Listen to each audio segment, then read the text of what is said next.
Gauri Ganpati special आज आपण पाहतोय करंजीची रेसिपी। करंजीच्या रेसिपीसाठी पाव किलो मैदा घेतलेला आहे। साधारणतः 2.5 वाटी मैदा भरतो। त्यामध्ये 4 चमचे साजूक तूप गरम करून टाकले, चिमूटभर मीठही टाकले आणि अर्धा ग्लास पाणी टाकून पीठ मळून घेतले। त्यानंतर सारणासाठी तूप गरम करून 1 वाटी खोबरं भाजून घेतलेलं आहे।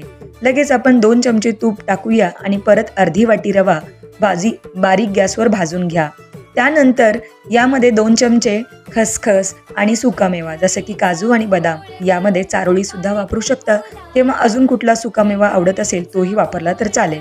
1.5 वाटी पिठी साखर, 1 चमचाभर वेलची पूड टाकली आहे आणि सारण तयार करून घेतले। पीठ नरम करून घेतलंय आणि त्यानंतर लाटी करून साच्यामध्ये या पद्धतीने करंजी तयार केली आहे। करंजी तयार झाली की लगेच आपण ती तळून घ्यायची।